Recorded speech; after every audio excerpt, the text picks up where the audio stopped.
grab it with your hands, nothing's out of reach. If you really want something, if you need it, you can grab it with your hands, nothing's out of reach. If you really want something.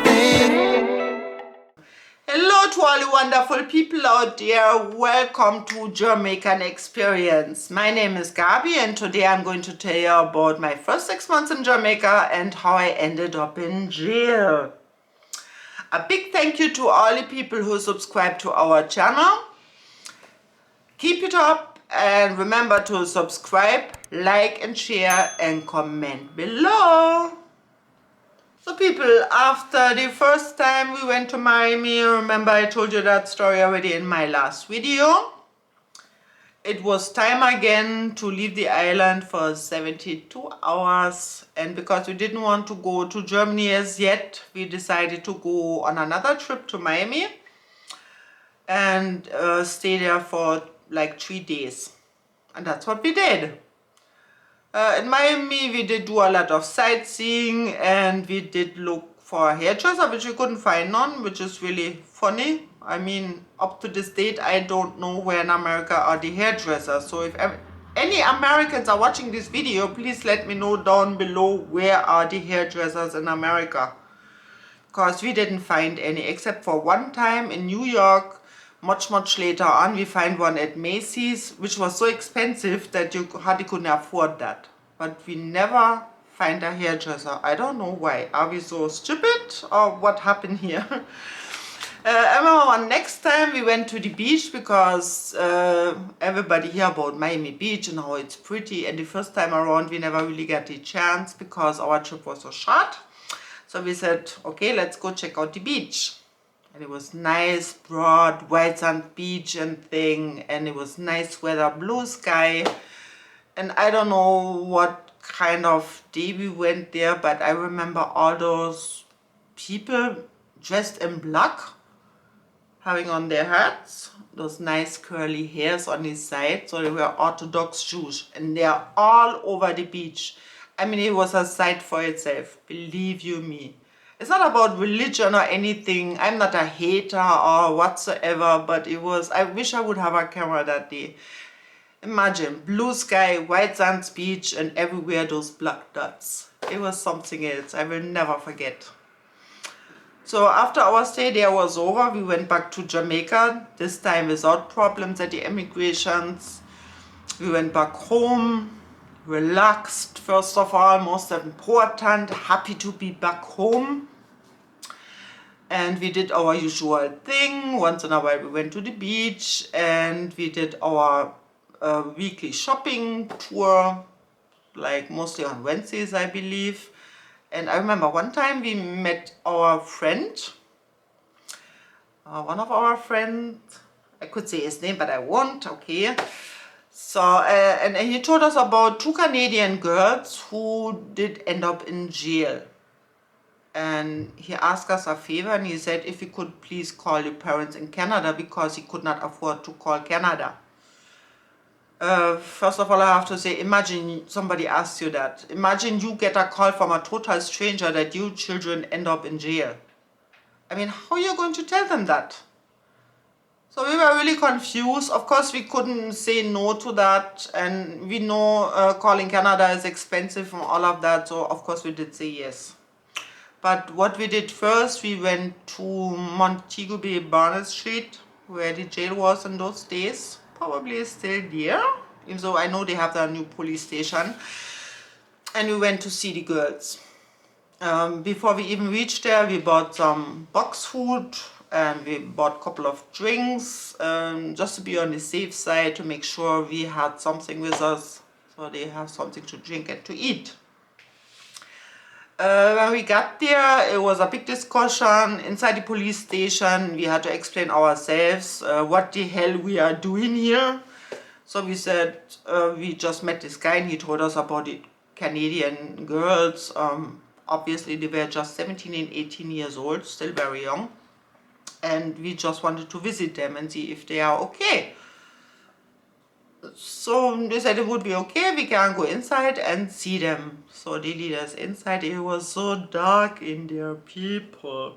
I felt like I was in a dungeon. Of course, I mean, jail is not supposed to be pretty, but it was my almost first time.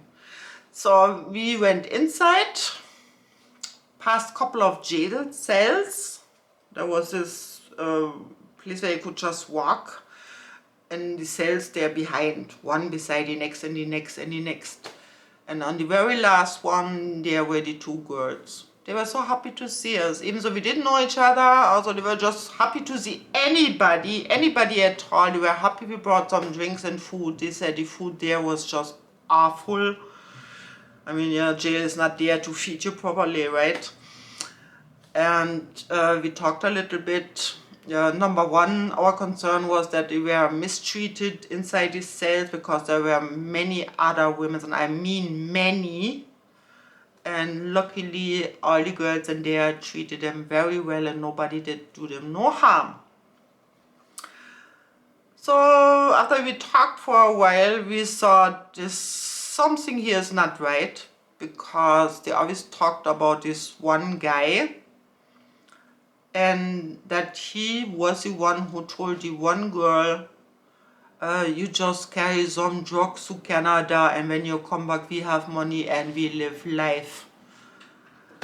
And she fell in love with him, and she didn't know much about him, but she just did love him, and she did do it, and she really thought it's no problem. I mean, no problem is the #1 sentence in Jamaica. And she believed it. So they really took a lot of drugs with them. I don't remember how much kilogram of marijuana they carry, but it was a lot. And they get caught. Of course, that guy never visited them in jail. Not ever. Not even once, as you can imagine. After we learned the name from that guy, we promised when we come the next time we will carry a picture along, because my friend had a short fling going on with that guy with the same name, so we thought it would be eventually the same person.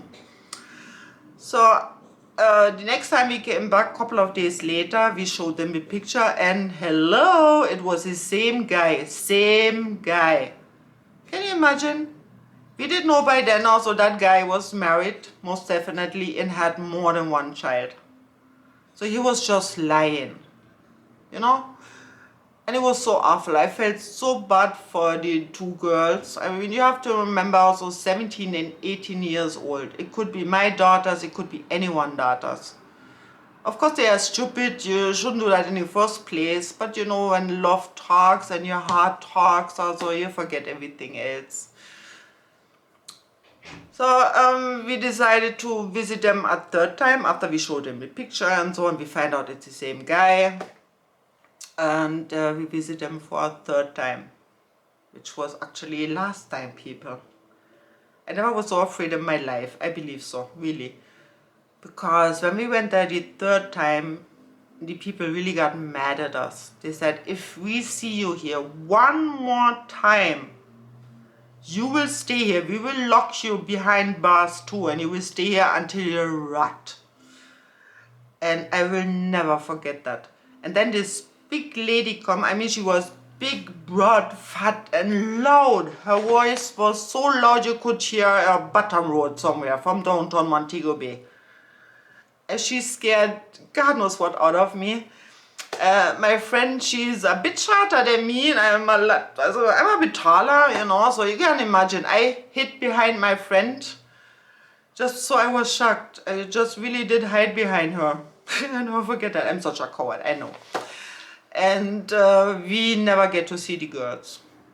And that actually was pretty much the end of it. By the way, the policewoman, I met her many, many, many more times in all my 25 years living in Jamaica. At one point, my baby father even drove taxi for her.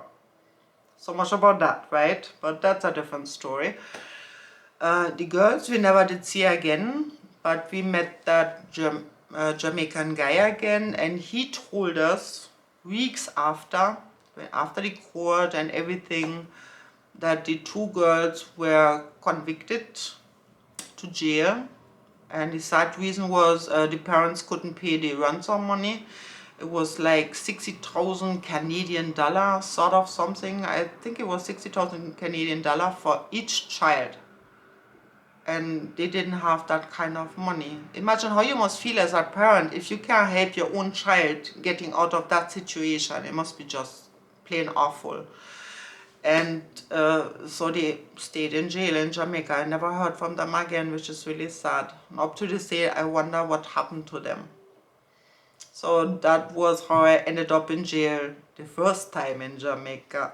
So I guess the lesson for all to be learned here is no matter where you are, no matter what you plan to do, don't you ever consider carrying drugs anywhere, no matter what kind of drugs. Just don't do it. It's not worth it. And I remember they asked me many times to do the same thing, and I never did. Number one, I'm too coward. Number one, it's not worth it. Not for 5 or 6,000 US dollar what they did offer me back then. It's not worth it, really. So for all the people who are listening also, just don't do it. Okay? So after that, we went back home and we lived our life until another 3 months were over. And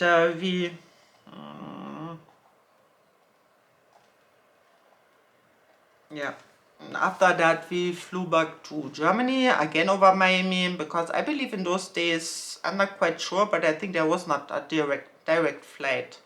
So either we flew over Dominican Republic, over Miami, New York, London you could go, Paris. I don't quite remember there was a direct flight like Condor nowadays. Forget nowadays also, because nowadays we got Corona. So hopefully Corona, you can just go one side and please just go far and never come back again. Because we all want to travel again. I hope I soon see Jamaica again too. So after all that, we eventually went back to Germany. Had to work some money because without money, no fun, right? So I worked with my husband there for a good month. After the wall did open up, the German wall, remember 1989, that was when the wall came down, East and West Germany. And that's where we did work. He was selling goods to the east side, let's just call it like that. So, and that's what I did for a good month. And then we went back again to Jamaica and again over Miami. So next time I will tell you about my first reggae sunsplash in Jamaica, which was quite an experience and awesome. And I also will tell you about Annette's father visit.